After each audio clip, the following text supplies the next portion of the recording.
Quiero que imaginemos por un momento un desierto del tamaño de toda Alemania.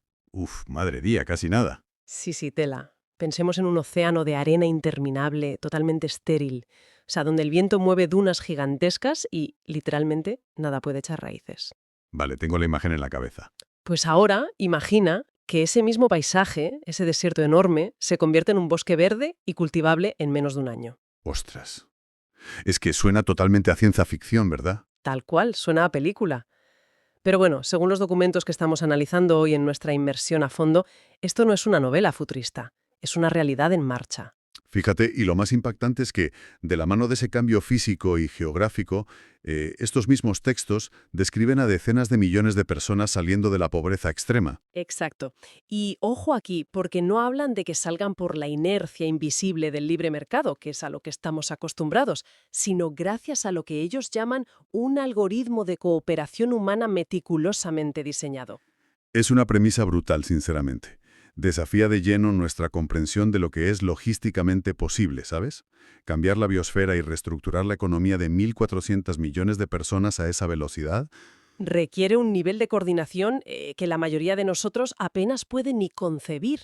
Y precisamente de eso va nuestra inmersión a fondo de hoy. Eso es. Tenemos sobre la mesa una serie de textos, informes y análisis que están fechados en mayo de 2026 y plantean una tesis muy radical. Sí, el argumento central de estos documentos, para poner en contexto a nuestra audiencia, es básicamente que la democracia liberal occidental ha fracasado frente al éxito rotundo del modelo de, digamos, mando único de China bajo el liderazgo de Xi Jinping. Nuestra misión hoy es desentrañar cómo estos autores justifican que China ha pasado de ser la fábrica del mundo, ensamblando productos baratos, a convertirse en su ingeniero jefe. Y cuidado, porque ese salto de fábrica a ingeniero es un cambio de paradigma absoluto. O sea, no estamos hablando de producir más teléfonos móviles o camisetas. Claro, no, no. Hablamos de rediseñar las infraestructuras físicas y tecnológicas que sostienen la civilización global. Exacto. El panorama mundial en 2026. Y tanto, no se andan con rodeos. Nada. Establecen un contraste directo y sin matices entre el sistema de gobierno occidental y el oriental. Y bueno, la forma en la que describen a Estados Unidos y a las democracias occidentales es como un sistema completamente paralizado. De hecho, usan un término muy específico. Hablan de una subasta. Sí, la crítica ahí es estructural y muy directa. El argumento que ponen sobre la mesa es que el sistema democrático representativo, tal y como funciona hoy en Occidente, se ha convertido, literalmente, en una subasta al mejor postor. Porque dicen que el dinero es el verdadero motor de la política, ¿no? Exactamente. El texto detalla cómo las campañas electorales requieren miles de millones de dólares, lo que obliga a los políticos a depender de grandes fortunas y corporaciones. Ya. ¿Y cuál es el resultado de todo esto, según ellos? Pues una polarización extrema. O sea, las piezas del sistema político se dedican a bloquearse mutuamente para ganar puntos frente a sus donantes, lo que impide cualquier tipo de planificación a largo plazo. Es como si el sistema democrático, bajo esta lupa, fuera un motor gigantesco, pero súper ineficiente, ¿sabes? Me gusta esa analogía. A ver, pensemos en un motor revolucionado al máximo, que gasta todo su combustible haciendo muchísimo ruido, echando humo, con todas sus piezas chocando y debatiendo internamente hacia qué dirección debe girar el engranaje. Claro, se consume a sí mismo en el debate y en la pura fricción. Exacto. Y, en contraste, presentan el modelo de partido único como un tren bala sobre una vía preestablecida.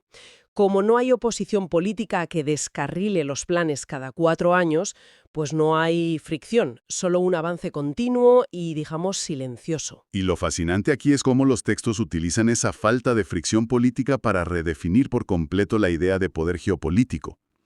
Fíjate en la faceta militar, por ejemplo. Uy, sí, las cifras de las bases militares, telita con eso. Sí, el documento presenta una comparación que es muy reveladora. Señalan que Estados Unidos mantiene una red de casi 800 bases militares repartidas por todo el globo. 800 bases. Madre mía, es que son muchísimas. Una locura.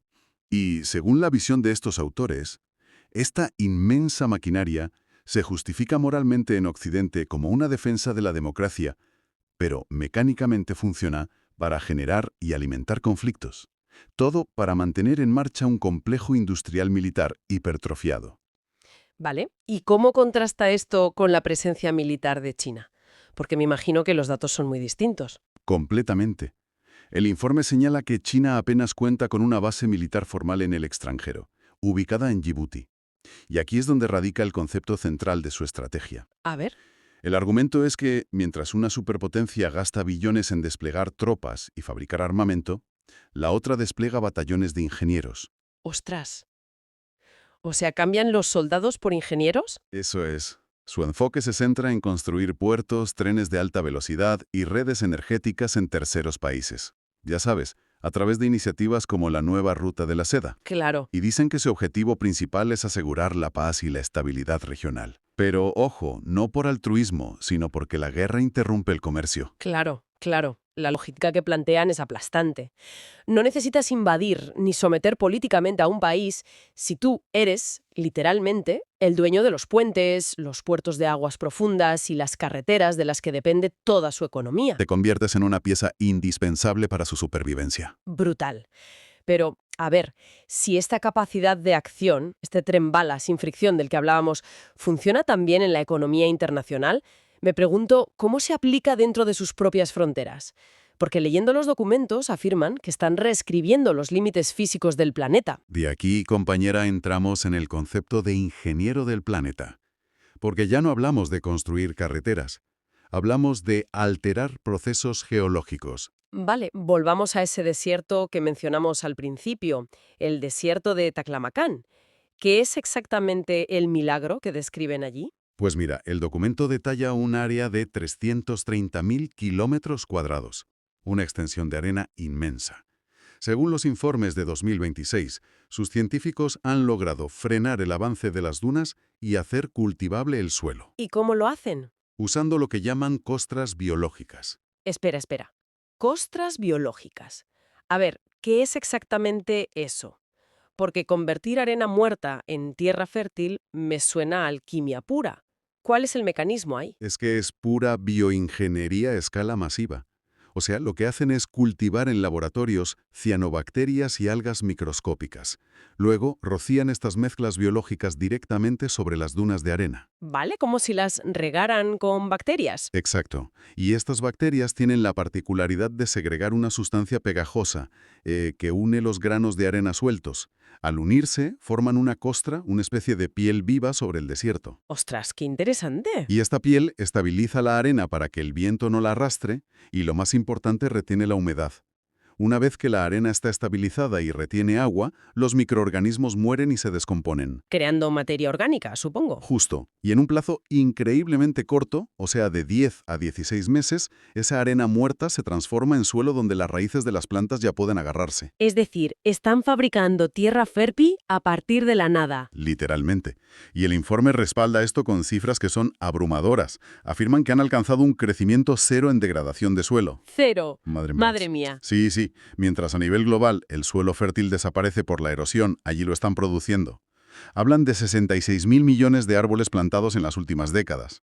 Esto significa que el 25% de toda la nueva cobertura verde mundial proviene exclusivamente de este país. ¡Qué locura de números! Y a esto, según leo, se le suma lo que el texto llama el dominio industrial ecológico. O sea, hablan de que controlan el 80% de la cadena de suministro global de paneles solares y baterías. Sí, tienen el control casi total ahí. Pero hay otro proyecto que me dejó perpleja.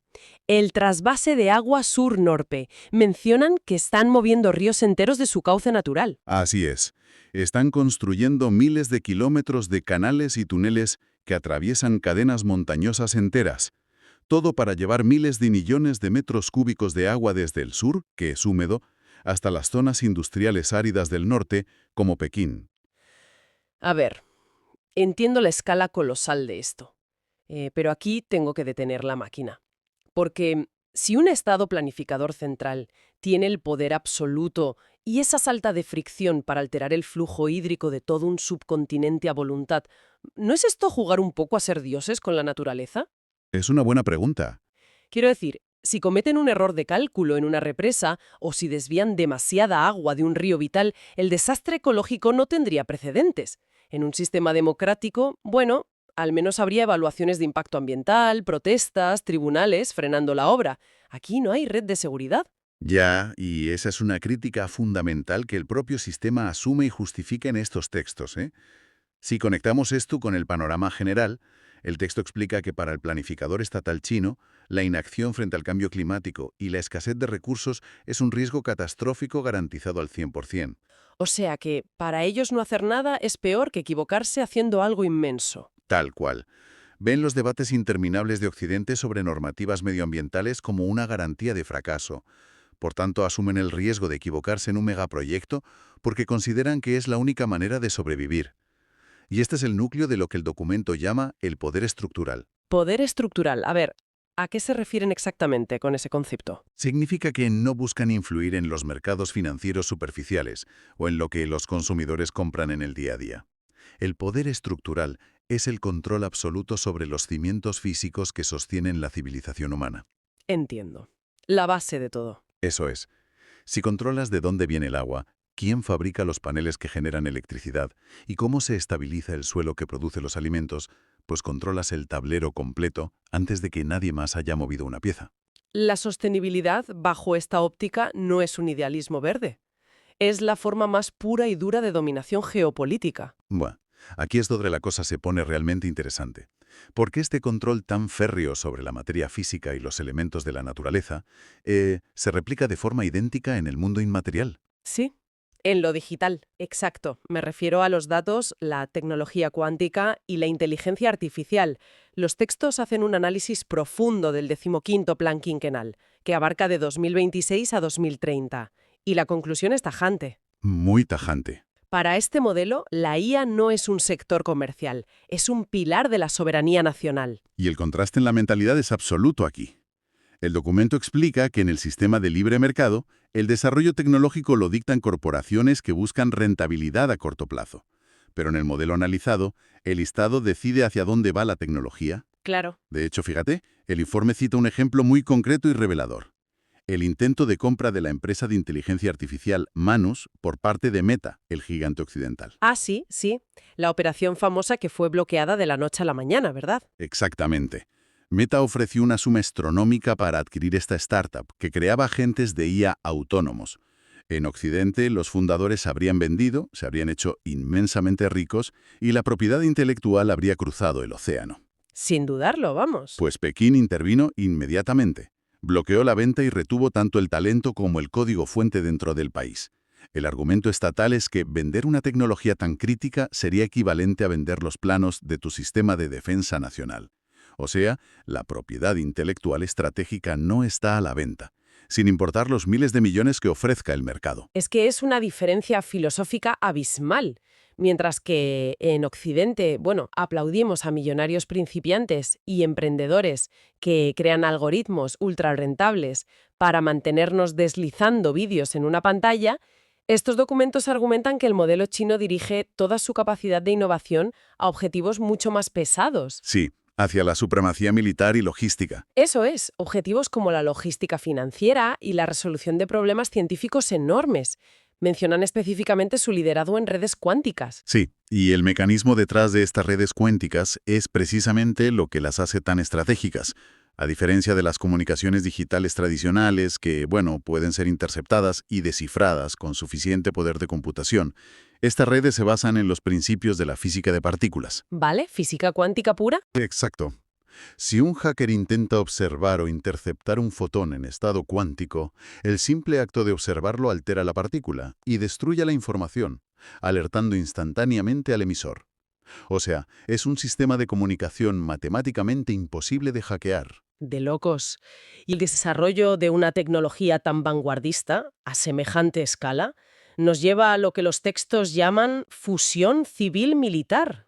¿Qué significa esto en la práctica? Pues significa que la frontera que separa el interés de una empresa tecnológica privada y el interés del Ejército Nacional simplemente no existe. Ostras. Todo es uno. Si una universidad o una corporación hace un avance en robótica avanzada o biomedicina, ese conocimiento fluye automáticamente hacia la maquinaria estatal. Esto permite que proyectos que requieren décadas de inversión a fondo perdido, como la fusión nuclear comercial, reciban recursos ilimitados. Claro, no tienen que rendir cuentas a los accionistas cada 3 meses. Exactamente. El informe insiste en que el libre mercado, sujeto a esos informes trimestrales de beneficios, es incapaz de financiar innovaciones de esta magnitud. Se requiere la dirección forzada de un Estado que alinee todos los recursos financieros y humanos hacia una meta común. Vale, pero a ver, toda esta megaestructura, desde rediseñar ecosistemas hasta crear un Internet inaqueable, tiene un fin último según los documentos. Todo esto se aglutina bajo un concepto oficial que llaman desarrollo centrado en el pueblo. Que suena muy bien en papel. Suena estupendo, claro. Pero, ¿cómo se traduce esto a la vida real? Porque los informes afirman que esta coordinación extrema está logrando algo parecido a la abolición de la lucha de clases, nada menos. Y el pilar central de ese argumento es la erradicación de la pobreza extrema rural. Las fuentes son muy claras en distinguir sus métodos de los occidentales. O sea, no lo hacen mediante programas de subsidios o entregando cheques de asistencia social. Utilizan un sistema denominado asistencia emparejada. Espera, asistencia emparejada. ¿Y cómo funciona eso en la práctica sobre el terreno? Funciona mediante una redistribución forzosa de la riqueza y el talento regulada por ley. Ojo con lo de forzosa. Claro. Por ejemplo, se le exige a una provincia costera rica y tecnológicamente avanzada como Zhejiang que adopte a una región montañosa y empobrecida del oeste profundo. Y no se trata solo de hacer transferencias bancarias. Ah, no. ¿Qué más hacen? El gobierno traslada físicamente a miles de ingenieros, médicos, expertos agrícolas y gestores de empresas de la costa hacia los pueblos pobres. Una vez allí, estos profesionales tienen la misión de diseñar cadenas de suministro, construir carreteras y conectar a los agricultores con los mercados nacionales. Ostras, es fascinante. A ver, me hace pensar en un sistema de cuerdas utilizado en el alpinismo de alta montaña. Imaginemos que todas las provincias del país son escaladores intentando llegar a la cumbre de una montaña, pero el Estado los ata a todos a la misma cuerda por ley. Me gusta la metáfora, sí. Si el escalador que va el último resbala, su caída arrastrará a los que van en cabeza. Así que las provincias más fuertes, las que lideran la escalada, no tienen la opción de desentenderse. Están obligadas por su propia supervivencia a asegurar los pasos de los más débiles y tirar de ellos para que toda la cordada llegue a la cima. Es una solidaridad, pero estructurada e impuesta. Es una excelente forma de visualizarlo. Y los resultados materiales que citan los textos para 2026 son palpables, ¿eh? Bajo el programa de revitalización rural, afirman que el 99% de las aldeas están conectadas a redes de comercio electrónico de alta velocidad. Casi el 100%. ¡Qué barbaridad! Sí, esto significa que un campesino en un rincón aislado puede vender su cosecha directamente a un consumidor en Shanghái sin intermediarios que devoren su margen de beneficio. Ya veo. También mencionan impactos drásticos en la salud pública, ¿verdad? Afirman que la esperanza de vida ya ha superado los 79 años, rebasando las cifras de Estados Unidos. ¿Y cómo conectan este dato con la tecnología de la que hablábamos antes? Pues lo conectan directamente a través de las redes de inteligencia artificial aplicadas al diagnóstico médico. En zonas rurales donde es imposible mantener a médicos especialistas altamente capacitados, han implementado terminales de IA. Ah, vale. El médico general de la aldea introduce los síntomas y las pruebas del paciente, la inteligencia artificial analiza la base de datos nacional en milisegundos y proporciona un diagnóstico de nivel experto, que luego es validado por un hospital central. Democratizan la asistencia médica de élite utilizando el control centralizado de los datos de salud de 1.400 millones de ciudadanos. Porque para lograr este nivel de eficiencia en la salud y en el comercio rural se requiere una ingesta de datos constante, ¿no? Lo que nos lleva a la cuestión de la seguridad y la vigilancia. Efectivamente, el elefante en la habitación, las cámaras de reconocimiento facial en cada esquina. Exacto, es que no podemos ignorar eso. El documento reconoce la existencia de un sistema de vigilancia ubicuo. Sin embargo, argumenta que, desde la perspectiva interna, esto no se vive necesariamente como una distopía opresiva, sino como la garantía de un derecho que ellos consideran superior, ¿A qué derechos se refieren? a la paz pública. Es la idea de que caminar de noche por cualquier calle sin el más mínimo miedo a sufrir un asalto es una forma de libertad más tangible que la libertad política teórica. Ya. Y esto choca frontalmente con la obsesión occidental por la privacidad y los derechos individuales, ¿sabes? Es otro universo de valores. Además, los textos señalan que esta intervención férrea del Estado también se aplica a los poderosos. ¿Qué pasa cuando los gigantes tecnológicos empiezan a abusar de su poder de mercado allí? Pues aquí el contraste es inmenso. Mientras en Occidente desmantelar un monopolio puede llevar una década de litigios, el Estado chino interviene con una rapidez brutal. Si una plataforma de comercio electrónico presiona demasiado a sus repartidores con algoritmos humanos o utiliza prácticas depredadoras para asfixiar a los pequeños comercios, Me imagino que les cae todo el peso de la ley. al instante. El gobierno impone regulaciones instantáneas, multas masivas e incluso reestructura la empresa entera. La justificación es evitar que el capital controle a la sociedad y mantener lo que ellos consideran un ecosistema justo. Bueno, con todo este panorama sobre la mesa, creo que es vital sintetizar el núcleo de estos documentos. La tesis que plantean es que la democracia, bajo su lupa, no debería definirse por el acto mecánico de introducir una papeleta en una urna cada X años. Totalmente. Ellos redefinen la legitimidad democrática en base a la capacidad de entregar resultados concretos y verificables a la población. Comida abundante, infraestructuras de primer nivel, calles sin crimen y esperanza de vida. Argumentan que la libertad sin orden produce parálisis e inequidad. Mientras que su modelo de coordinación absoluta es, según ellos, la única herramienta capaz de resolver los retos existenciales del siglo XXI, como la pobreza endémica y la crisis climática. Ese es el resumen perfecto de su doctrina.